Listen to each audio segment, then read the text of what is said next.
This is the Intercontinental Broadcasting Corporation. Sa bagong Pilipinas.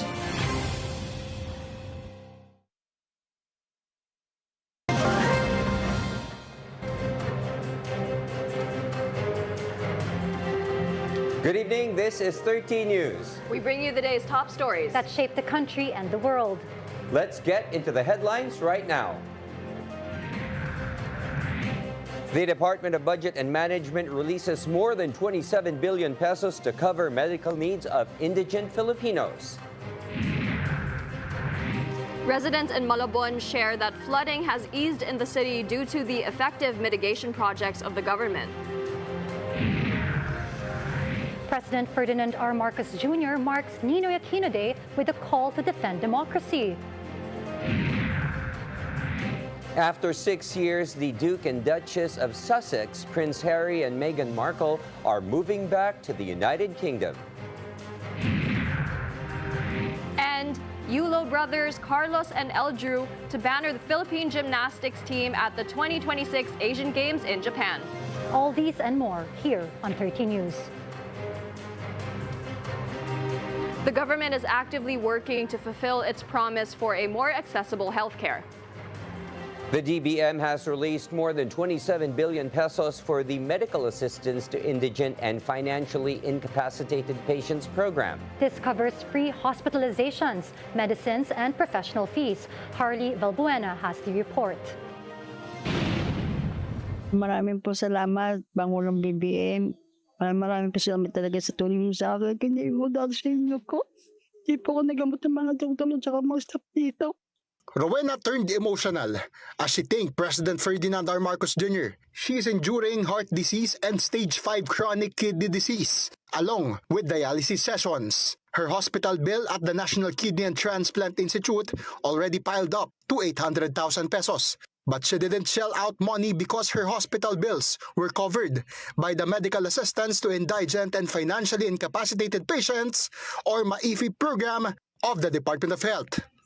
Kung wala yung programa yata nila, hindi matatanggal yung bara sa puso niya po. Baka kung saan may nangyari na po sa kanyang hindi maganda. The treatment of Rowena and other indigent patients are sure to continue as the fund for MAIFI until year-end is already secured.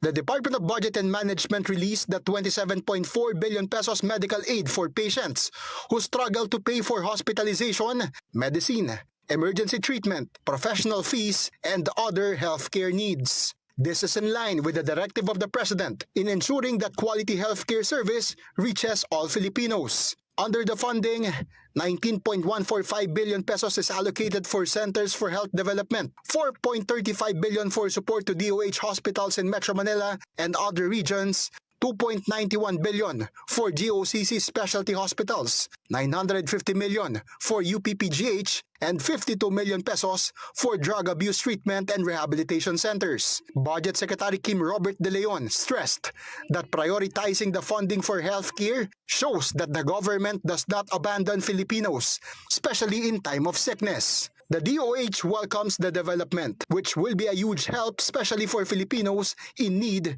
of critical health care. Patients who wish to avail benefits from MAIFIP may apply through the eGov.ph platform. Harley Valbuena, IBC News. The residents of Malabon praised the flood mitigation projects of the government. They claim that the pumping stations in the city are effective. Eugene Fernandez reports. Flooding is part of lives of Malabon residents. The city is low-lying, makes it prone to frequent flooding, especially during high tides and heavy rains. It is also surrounded by major rivers such as Tulyahan River, Malabon River, and Navotas River. Elizabeth lives in the area for 15 years. She remembers their vulnerable situation even during short downpour. Dati kasi lahat hakutan na ng mga gamit, ganon. Tapos hindi siksikan po kami. Dati po talaga hanggang bewang, hanggang dibdib, ganyan yung baha. Hindi po alam kung anong gagawin ng mga bata, basang-basa yung mga gamit. Their situation has changed. According to some residents, the flooding in Malabon recently was significantly lower and subsided faster. Mas okay pa ngayon sa totoo lang kaysa dati. Kasi dati ang tagal lalo na nung undoy ilang araw bago mawala. Pero ngayon hindi na siya gaanong na magi-stay sa lugar namin yung baha. Hindi kagaya dati nung undoy na totally na ilang araw, di ba? Na hanggang lagpas tao. Mas maganda po ngayon kaysa dati po. Kasi po, nagkaroon ng pump station. Tapos po, yung baha po netong last, wala po dun sa, yung unang hagdan, hindi pa siya umabot. This is the pump station referred to by the residents. This pump directs the water straight to the Tulyahan River. The facility has significantly helped residents return to their normal lives faster. Ngayon tinutukan kami ng DPWH at nag-declare po sila katulong ang barangay at nawala na po baha.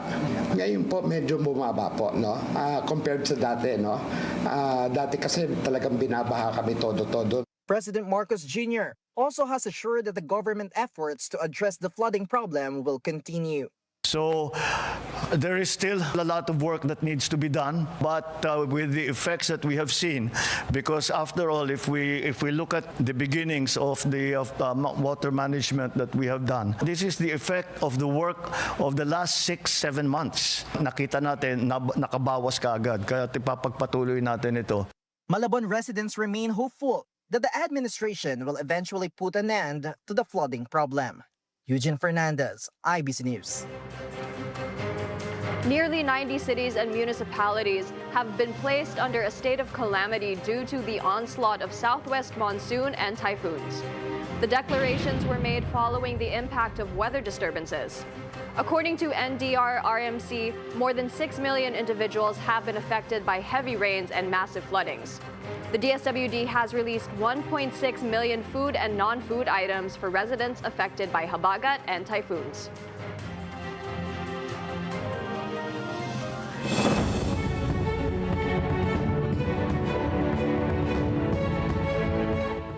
An OVP disbursing officer testified that Vice President Sara Duterte ordered the release of 125 million pesos in confidential funds. The prosecution said the testimony could support their allegations on the improper use of Intel funds. Earl Tobias has the details. Ang nag-utos po sa akin na i-release ang pera na 125M sa security officer na si Colonel Lachica ay si Ma'am Sara Duterte. That's the admission of OVP's disbursing officer Gina Acosta during the impeachment trial. According to the prosecution panel, this showed the funds were improperly used. They argued that the confidential funds cannot be released to personnel who are not organic to the office that received the funds. Yan pong mismong pag-uutos na yan at pagbibigay kay Mr. Lachica nung pong 125 million in confidential funds, yan po yung naging batayan nung pong notice of disallowance for 2023. The prosecution also cited COA's notice of disallowance, directing Acosta and Lachica to return more than 400 million pesos in confidential funds. The prosecution also plans to present DepEd disbursing officer Edward Fajarda as its next hostile witness. Kung uulitin lang niya ho, yung pong pagsasabi na siya, Pangalong Pangulong Duterte rin po, yung pong nagbigay ng instructions to give the DepEd confidential funds to a non-DepEd personnel. Meanwhile, Ridon also commented on the recent recantations of several former Marines who had accused members of the prosecution panel in the so-called Maleta scheme. Ridon was among those named in the alleged scheme, and with accusations now being withdrawn. Pagpapakita po talaga ito na malaking bahagi at na binabanggit ho nila ay mga kasinungalingan po talaga.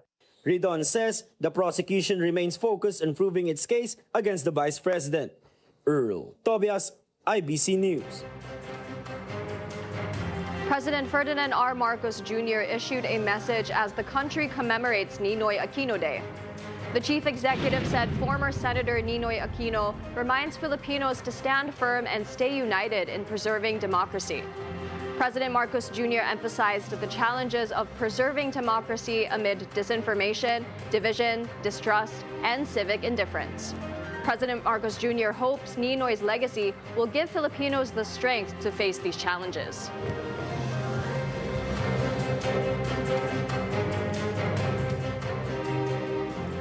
The Malacanang Palace has declared September 14, 2026 as a special non-working day in Bangsamoro Autonomous Region in Muslim Mindanao, or BARM. This is to give way for the first ever BARM parliamentary elections. Proclamation number 1395 said the holiday will allow for BARM residents to exercise their right to vote. The elections will determine the members of the region's first parliament.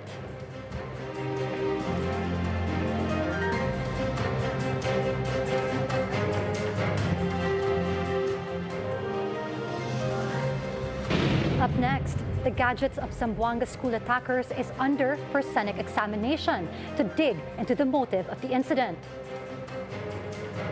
Stay tuned, this is 13 News.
The Meralco has vowed to send personnel to assess the perilous spaghetti wires in Bacoor, Cavite. The action came after IBC News reported the appeal of residents for their safety. Victor Liantino has the report. A dangerous maze of dangling spaghetti wires continues to threaten residents in Bacoor City, Cavite. Electrical lines, telecom cables, and even water pipes are caught in this tangled mess. Some live wires are already touching rooftops. For nearly 3 decades, residents of Barangay Longo Zapote 3 have endured this hazard, citing that this problem might endanger their life during the rainy season. Mula pa nung nag-uumpisa, siguro mga 97. mga 30 hanggang ngayon. Nandiyan, sanay na kami sa putukan eh. Sige po. Sa awa ng Diyos, naagapan namin. The barangay and homeowners have admitted that there's no enough fund to fix dangling in spaghetti wires. Kasi yung nakasayad sa bubong, mga live wire po yan eh. May nangyari na po kasi noong isang araw, pumutok na po yan. Kaya nasunog po, tas umano na doon sa pinaka-live wire, kaya mayroon nang naapektuhang iba. Residents are asking for immediate action before a major fire might break out. Sa pamunuan ng Meralco, kami po ay humingi ng tulong na masiayos po yung namin mga spaghetti wire dito kasi hindi po kaya ito ng samahan at saka ng barangay. Sila ang nakakaalam kung ano ang gagawin. Ganon din sa Maynilad. Hingi rin kami ng tulong para maging maayos lahat itong namin, linya ng kuryente at saka tubig. IBC 13 has reported the hazard to Meralco. The power utility promised to send personnel to assess and fix the tangled wires in the area. Meralco also thanked the network for reporting the situation. Meanwhile, IBC 13 has reached out to Maynilad about the tangled water pipes, but the company has not yet responded. Victor Liantino, IBC News. The grade 8 student suspected in the Zamboanga City school attack appears to have acted alone. Authorities are now looking into the student's personal evidence to determine his possible motivation. Bea Piniza has the report. The grade 8 student has allegedly acted alone and carefully planned the attack in a school in Zamboanga City. That is the assessment of the ALG Secretary John Vic Rimulya during his visit to Ateneo de Zamboanga University. According to Rimulya, there is no indication that the student has any group affiliation, accomplices, or family influence in carrying out the act. The police report will come out in due time, but the facts remain that as far as we can determine, Mr. acted alone. Alone in the sense that he planned, executed, and willfully did everything on his own. Remulla also assured the public that schools remain safe and peaceful despite the incident. The DILG chief further vowed to continue strengthening security measures to keep Zamboanga City and the other areas of the country safe. Meanwhile, the Philippine National Police has begun examining the students' personal devices. Authorities hope the digital investigation will help determine the factors or possible influences that may have contributed to the students' action. Our PNP is investigating it properly. First is what could the motivation of this minor shoot fellow minor and kill himself afterwards.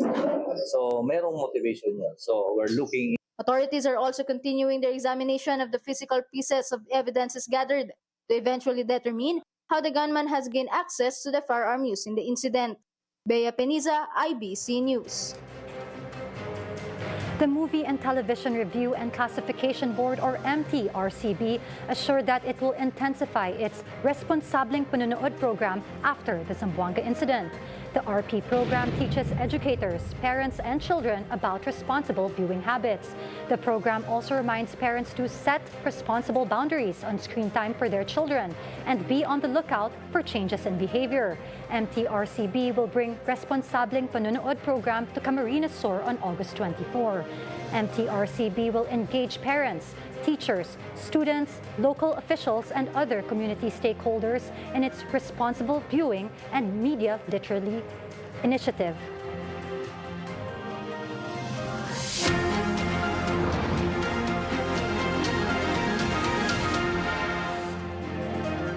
Get ready with your umbrella and raincoat.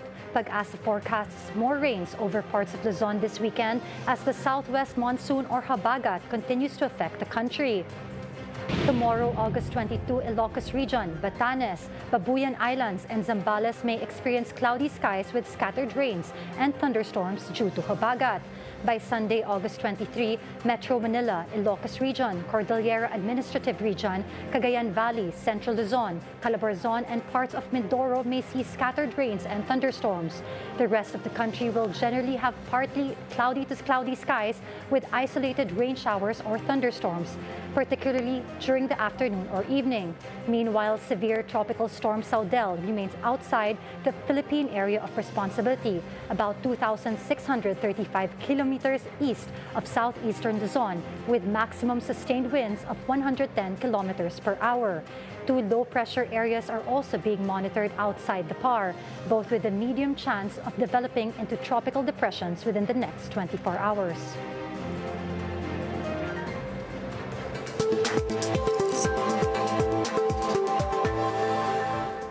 Humanoid robots have definitely seen better days.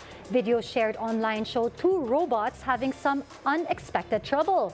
As preparations begin for the upcoming World Humanoid Robot Games in Beijing, 1 robot was seen training on the track before crashing into a cushion and breaking at the waist. Meanwhile, another robot appeared to move erratically on the ground after its remote control stopped working, with operators struggling to shut it down. The World Humanoid Robot Games in Beijing will be starting tomorrow, August 22.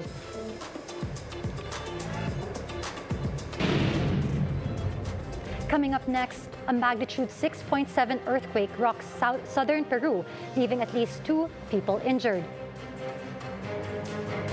Stay tuned. This is 30 News.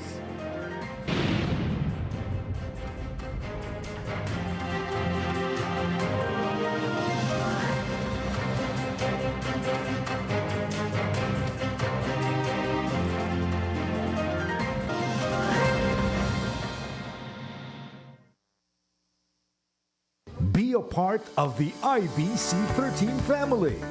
We are looking for certified public accountants who can be part of our team. Interested applicants may email their application and resume to ibc tv13hrd@gmail.com or send to Administrative Department, IBC 13, Capitol Hills Drive, corner Zuzua Regi Street, Diliman, Quezon City.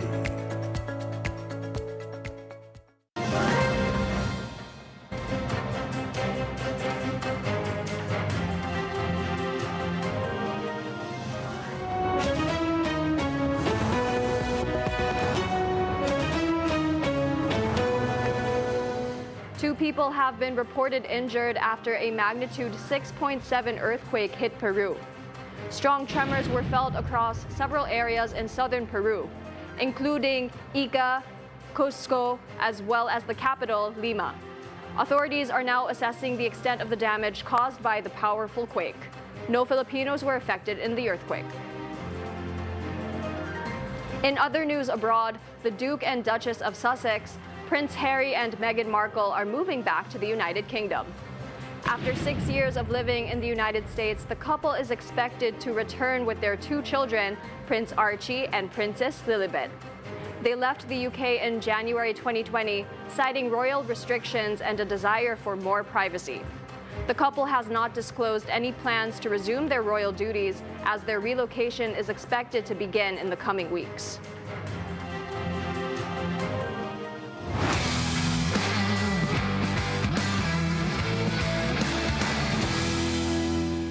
Olympic gold medalist Carlos Yulo and his younger brother Carl Eldru Yulo will lead the Philippine gymnastics squad at the 2026 Asian Games in Aichi, Nagoya, Japan. The Yulo brothers will banner the men's artistic gymnastics team, joined by Juancho Miguel Besana, Justine Ace De Leon, and Zachary Cortins Nunez.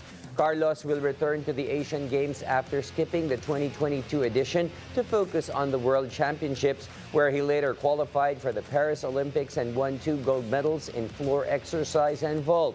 Meanwhile, 18-year-old Eldru will look to build on his recent bronze medal in the floor exercise at the Asian Men's Artistic Gymnastics Championship in China last June. The Philippines has yet to win a gymnastics medal at the Asian Games, which will run from September 19 to October 4. And before we wrap up tonight's newscast, we bring you the results of the PCSO's 9 p.m. lottery draws. For the Mega Lotto 645, the winning numbers are 5, 14, 19, 25, 22, and 13, with a jackpot price of 22,588,873 pesos and 99 centavos. For the Ultra Lotto 658, the winning combination is 37, 56, 38, 18, 45, and 49, with a jackpot price of 225,889,899 pesos and 71 centavos. For the 4D Lotto, the winning combination in exact order is 0, 7, 4, and 5. For the 3D Lotto, the winning numbers are 0, 1, and 8. And finally, for the 2D Lotto draw, the winning numbers are 30 and 27. There are no winners for the Mega Lotto 645 and the Ultra Lotto 658.